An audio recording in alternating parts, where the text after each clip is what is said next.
Shame is a prison. And I'm not talking about a physical jail. It's worse than that.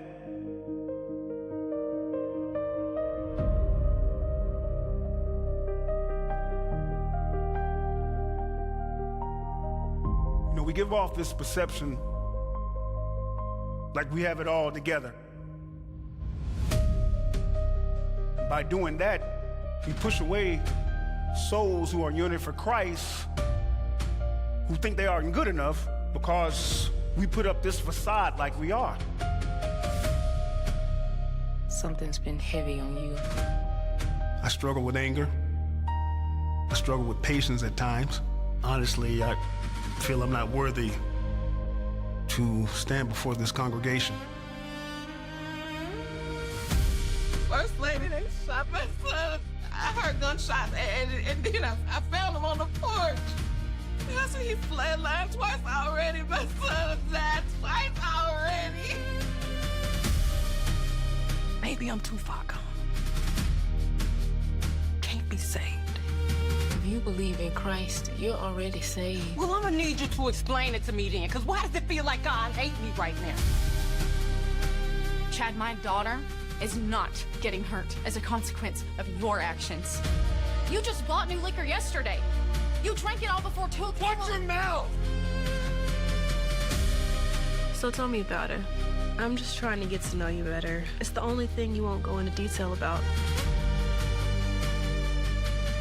So what you got for me, Pastor? I can't dodge you now. I don't understand. Why me? All of my weaknesses keep me from being what I feel is a great pastor. I wish this wasn't my calling. Hey, the church been pimping black folks since the Emancipation Proclamation.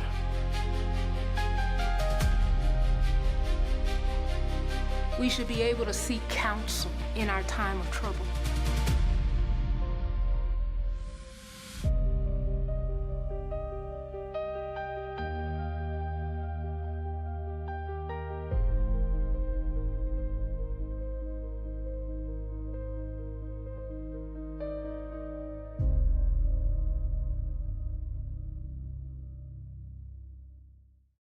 My name is Jaron Lockridge. I'm from I reside in Jackson, Tennessee, and been filmmaking since about 2016, so about 10 full years now.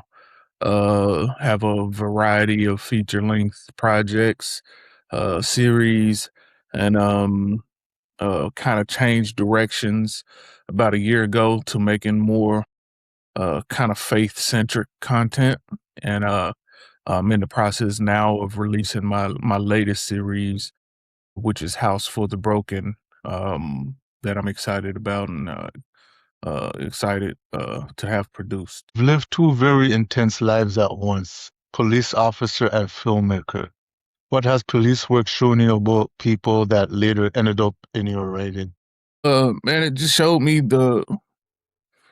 just humanity in its rawest form. I've seen it from every angle. Nothing shocks me anymore. You just kind of see life from a different lens. If you're doing the job right, you're supposed to kind of just be like an outside party, an unbiased party, whenever you're dealing with these situations that you're dealing with.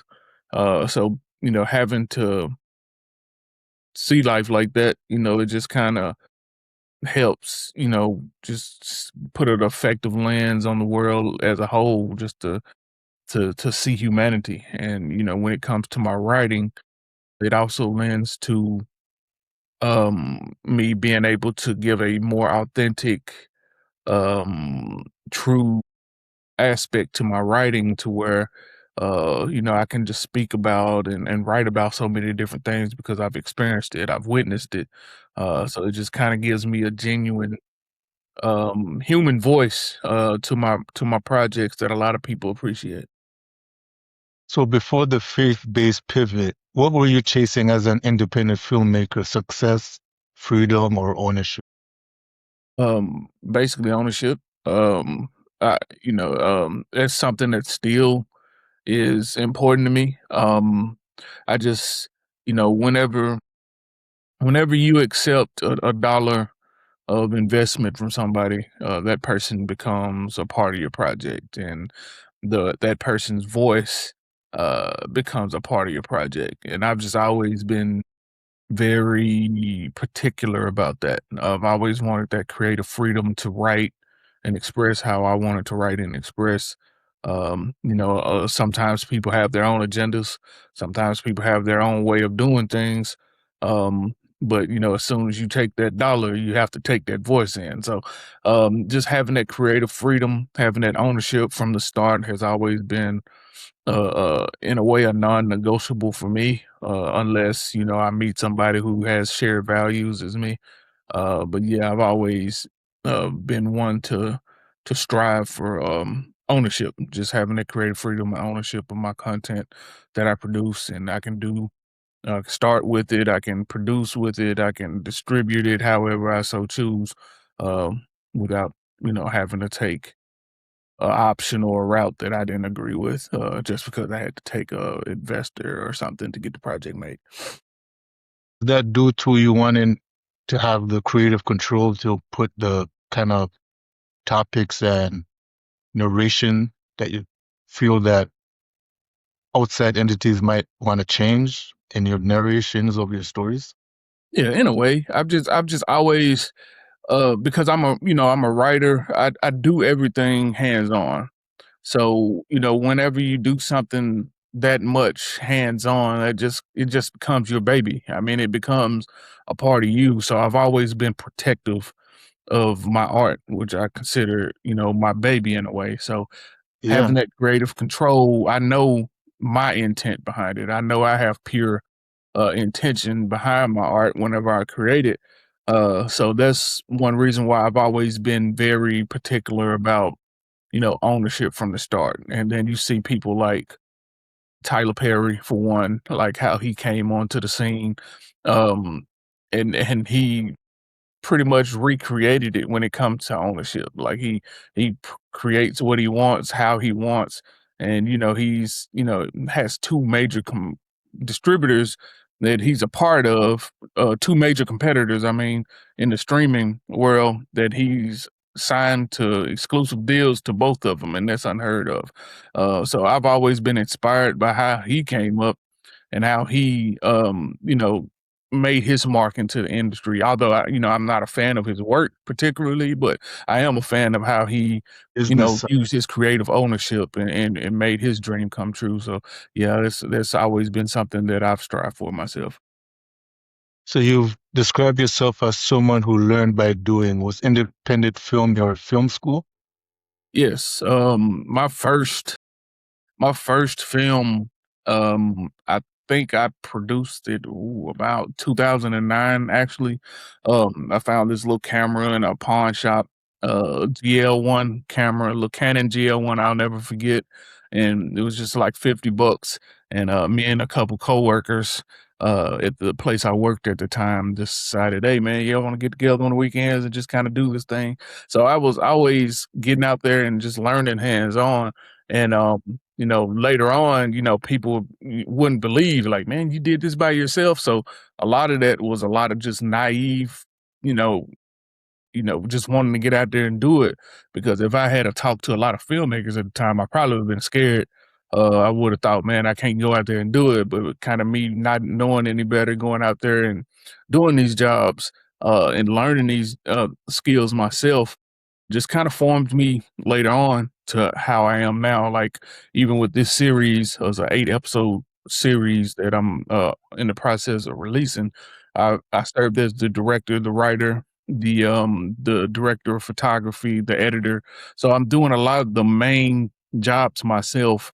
And whenever you see the series, you won't be able to tell. Like that's one thing that I'm very proud of, that you can watch my content and not be able to tell by a loss of quality that I did so many of the jobs. So that's something that I'm proud of, that I'm able to do work and keep it in high quality, even though I'm doing a majority of the major crew positions behind the scenes. So You talked about moving from inherited or shallow faith into real faith. What did borrowed faith look like in your life?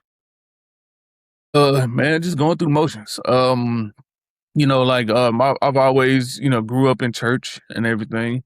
I would say that I wasn't extremely intentional. I've always had this thought of faith, like believing was the hard part. Once you believe, you can, Christ covers your sins and blah blah this and that, and you didn't have to do anything beyond that.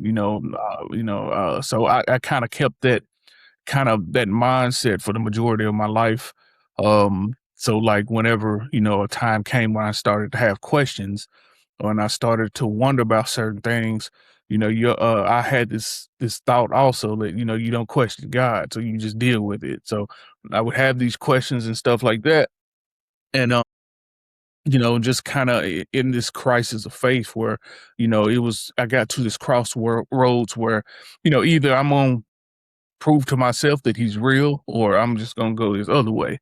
So this led me into, this deep faith journey to where, God just kind of led me here and there to where I was able to rediscover him and satisfy my intellect. Like one thing about it that I've learned, you know, reading and researching, like the evidence is there. If you take time to search for it, you'll find it. So I was able to, satisfy my intellect as long as well as my spiritual. And now, I'm in a way better place that if I had took it serious a long time ago and decided to do that, then a lot of these questions that I ended up having later on in life would have never rocked me in such a way. So yeah, just being a lot more intentional is what improved my faith at this point in my life. So when you came to that realization point, did you immediately know you had to change filmmaking style or direction? Yeah, I just kind of felt this conviction about it. Yeah. At first, you know, one thing about it, when you truly get to know somebody, just even in a physical sense, when you truly get to know somebody, um, you can't do things that the same way as if you treated them like an acquaintance. So when I got closer to him and really started to get to know him, uh, like my desires had to change. I had to notice like the content that I was producing. Like if I'm gonna be a representation of him, like even my content had to change. Like even the way I present myself had to change. So a lot of that just naturally came. Like it wasn't even a choice that I had to make. Just that desire flipped for me to a different type of fruit.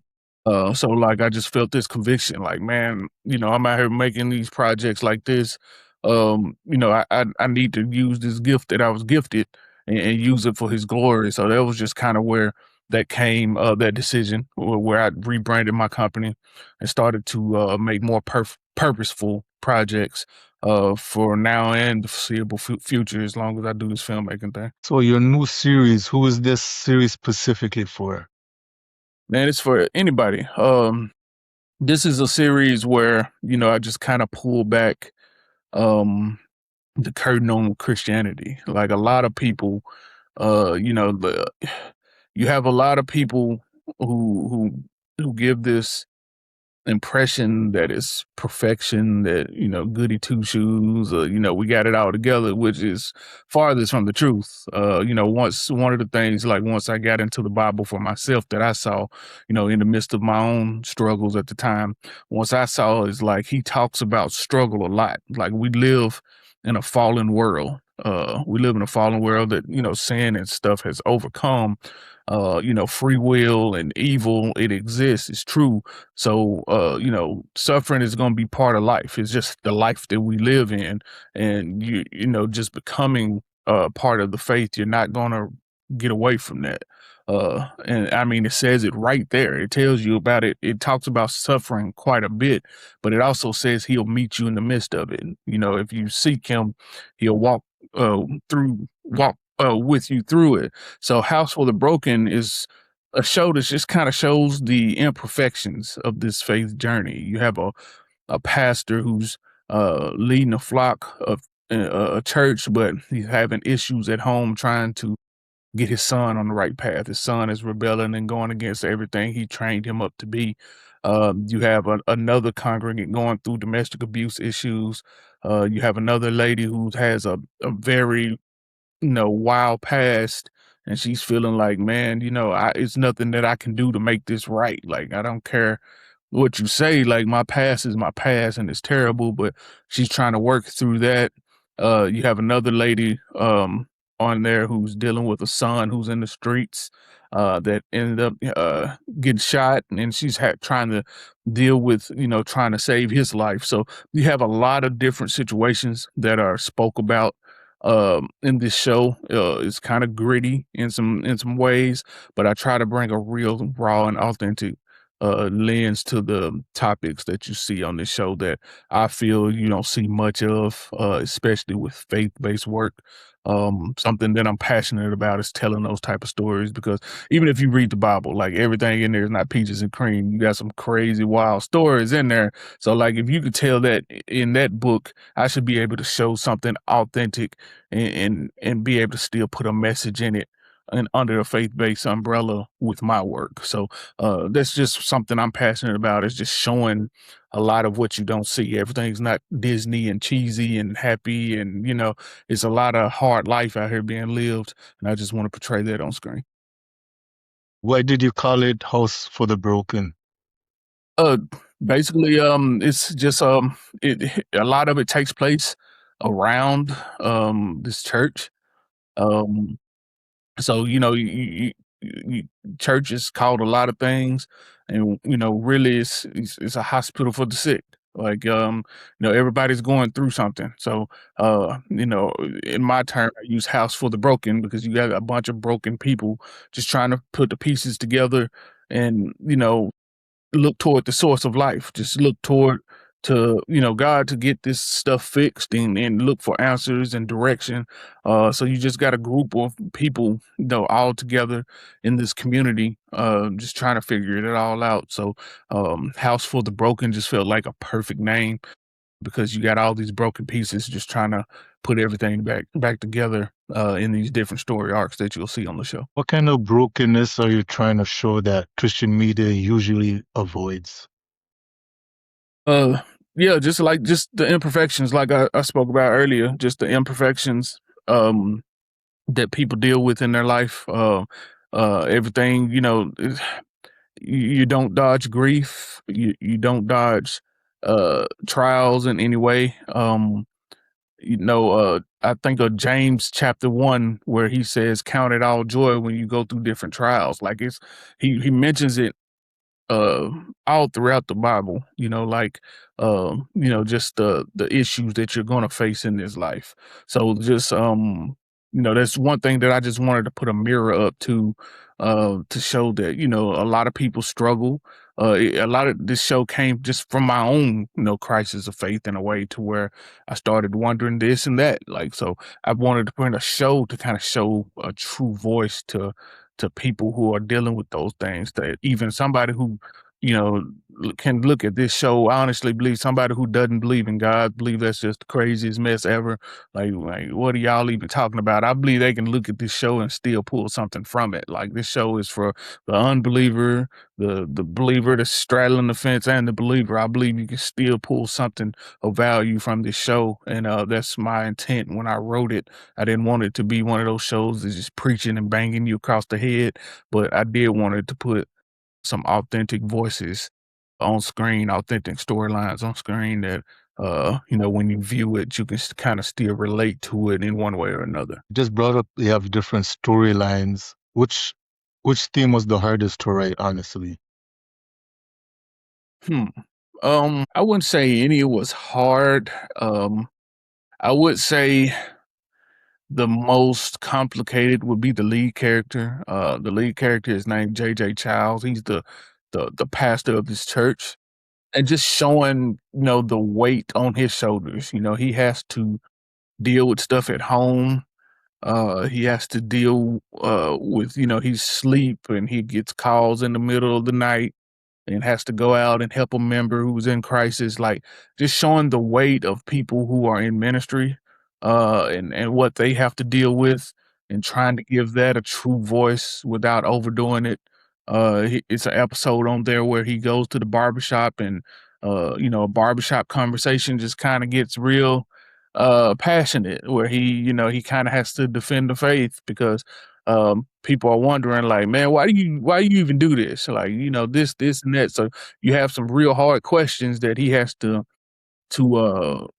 answer in there. So it's a lot of complexity to his character that I wanted to be true with, that I had to be very picky when writing. I would, send the script to some other ministers and preachers that I know, and just, I just wanted to make sure that it was an authentic voice to what they experienced. So I was real particular about that. I didn't want anybody to see it and be like, man, nothing happens like this. I wanted it to be a true voice on a side of that type of um thing that a lot of people probably wouldn't realize without seeing it firsthand. Then church culture sometimes makes leaders feel like they have to perform strength even when they're bleeding privately.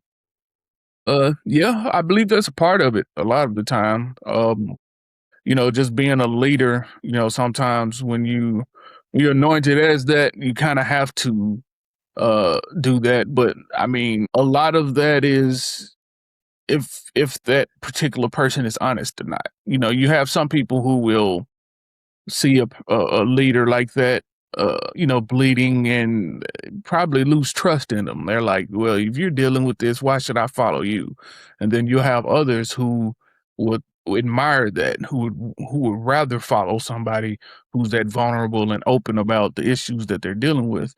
So it just kind of matters on the person in particular, but uh, you know, just like anybody else, we're all flesh and blood. We all go through life just the same. So nobody's immune to that. And that's just my purpose behind this show, is just showing, for one, the faith doesn't make you immune to struggle. It just gives you a guide, and it gives you a source of direction. It gives you a living God that's there with you through it all. And even now, just personally, like even when I'm going through stuff, like I have a peace and a calmness that I never had before, that I know I wouldn't have had it without my relationship with him. So it's a difference there when you're connected to the source of creation, that you just kind of have a difference whenever you're going through stuff. Um in a sense, and I just kind of wanted to kind of put a lens to that, and just kind of showcase that through my work. Would you say to someone who feels called but also feels disqualified? um I would say, man, that's probably everybody. I mean, in one way or another. You know th- I w- One thing I would tell anybody who feels that way is the scriptures did me such a a service, just reading them and seeing how so many of the questions that I had were sitting right there in that book. I honestly believe that as it says, that book is God breathed. There's no way that 40 authors, most of whom never met each other, got together and wrote this one unified story. Like, even if you go back into like some of the original Greek and Hebrew words and kind of put them together, and you can kind of see like um this the true meanings, is just miraculous how this all came together. And a lot of your questions are right there, and it shows you that it's nothing that we can do um to be qualified. I mean, we fail at every stretch of it, and we continuously fail. So that was the purpose of the sacrifice of Christ coming down here to give us a qualifier, so that we can stand before the Father and go that way. So, like, I would tell anybody, if you feeling like you're disqualified because of your past or whatever, your past could be a purpose for you to reach a certain group of people. I know me personally, if you have a past, like I'm more interested in hearing about your story than somebody who never been through anything. So I would say like your past could be part of your purpose and just embrace that, whatever you're feeling tugged to do. Did building films outside traditional Hollywood system teach you? I would say like I don't care to do the status quo. Um, you know, outside of Hollywood, it's one thing with with Tubi and a lot of the indie filmmakers that are out there doing it right now. We're just doing our own thing. We don't care about the rules. We're making films, and it's just a freedom in making films that I haven't seen until now. It's just the creative freedom and being able to go out there. You can literally take a phone and go out there and make a film right now. And it's just one of those where you don't have to have $1 million like you used to. You don't have to have 50 people on crew just to get something done like you used to. You can literally, you and your phone and your couple friends or a few professionals can get together and make a project. And it's unprecedented to way things are happening in this day and time, and that's where I feel like indie films have to plus up. Like even when COVID had shut the industry down, you still have indie filmmakers because we weren't barred by a union and all these rules going out there, and it was like the golden time for a lot of these indie filmmakers to go out there and still keep the ball rolling. So like a lot of that is just creative freedom. A lot of that is being able to put your voice out there without it being managed and micromanaged, and it's just a good time right now. That anybody who's wanting to pursue filmmaking, I say like, I mean, if you want to do it, you have no excuse. You really can get out there and just make something right now. It's interesting that you're bringing up the time because I know AI is a big thing right now, Mhm. and there's some concern by some, and then others believe it's a tool to help with content creation. Where do you stand with the AI? I'm kind of mixed on it. I would say like I can see it being a useful tool for um grandiose effects and stuff like that. Like if I can get AI to a point to where I can shoot like a excuse me, if I'm ever doing a car chase scene or something and I can shoot it believably using AI, that would probably be an option to kind of keep safety for my actors and stuff. So stuff like that, I can see AI being useful, but as far as storytelling and acting, I don't see me ever getting to the point to where I'm comfortable using AI. I'm just too hands-on of a person. I'm too personal of a person with my art. Uh, I'm too particular of a person to let a machine make these choices and stuff for me. So in that aspect, I don't see me ever getting that comfortable with AI. But whenever like my budget can afford some amazing no effects, like if I ever need to show a active storm or car chase, or show me driving down a freeway with a high speed or something where naturally it'll be dangerous or it costs too much money, I can see AI being a tool to help you accomplish that. Do you see Cinema Ministry Productions as a production company, a ministry, or both? Both. That's the purpose of it. Is just basically to use cinema as a ministry. My goal is to create content and spread the message of the gospel through that content. So a lot of it is just using it as a medium. Today I feel like media is so powerful. You see a lot of stuff being pushed through media.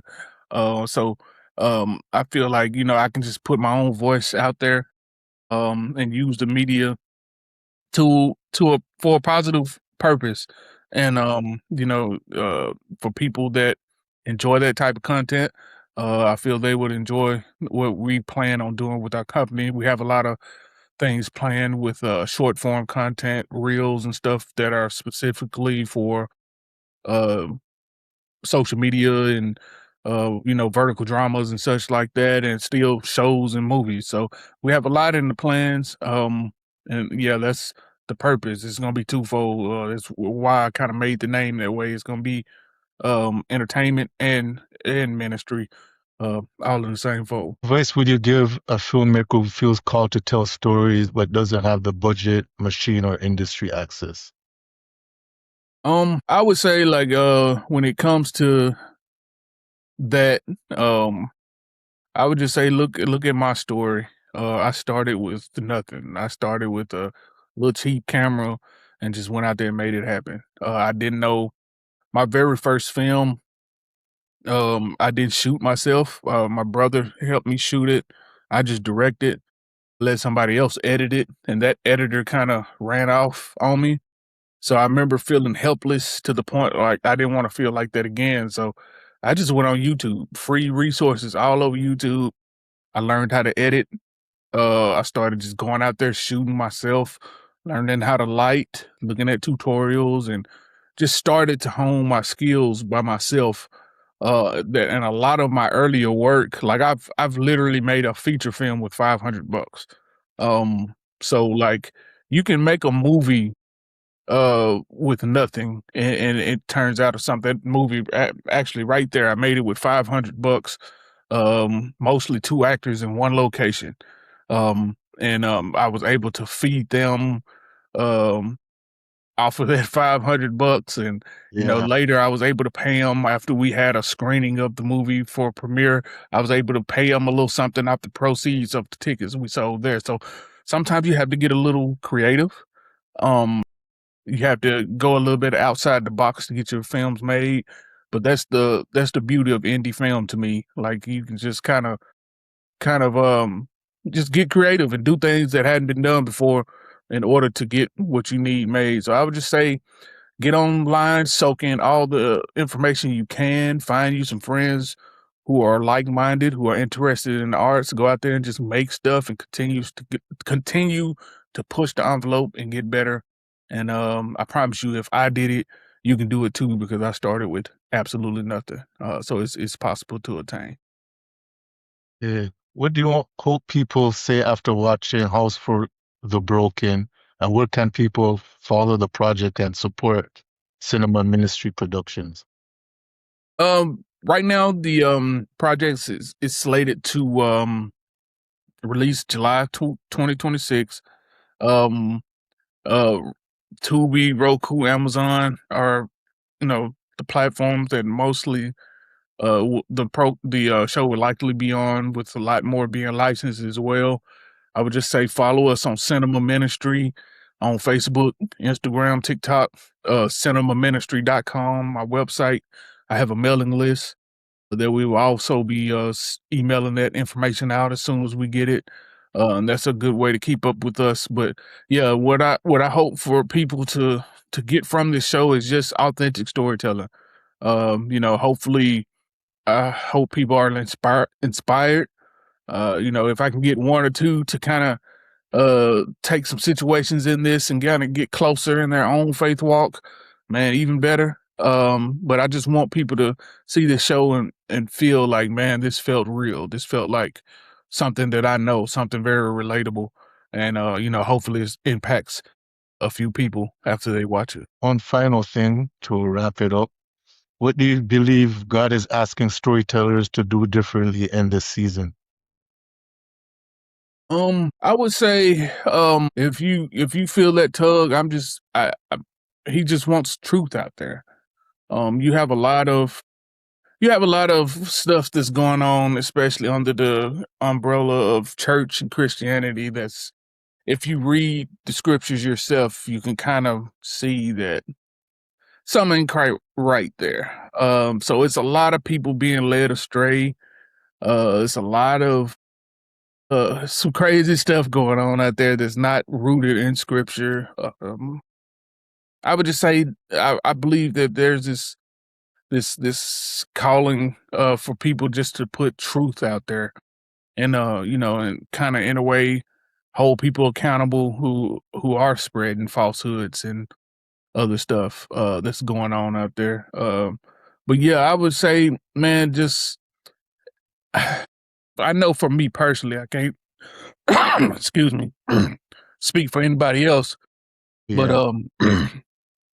just a true, authentic representation of the faith, to kind of put away a lot of those false perceptions that are out there. That's something that I'm passionate about. Just kind of showing the true life of a believer, showing that some of the stuff that you see where the people are kind of have, I guess, with this prosperity stuff that's going on where they make it seem like, hey, you do this and you get all the houses and the cars, which is furthest from the truth. Like, no, he doesn't promise that type of stuff in there. Yeah, I saw that. I saw that part in the trailer. Yeah, so if you if you dealing with people like that, like it's in the show, like I just kind of want you to think. I just kind of want you to test it. I mean, it's one thing reading the scriptures, it just showed me a lot of truth, that a lot of stuff that I'm seeing out here. They're a lot of people and even pastors, I just put it out there. You have a lot of pastors, you have a lot of believers that are hoping that you don't read the scriptures for yourself so they can push their own type of truth. But when you know it for yourself, you can kind of discern that and be like, man, you are a wolf in sheep clothing. I need to go this way. So a lot of that is just kind of putting this out there, just hopefully spread that word, hopefully inspire people to kind of get into the book themselves.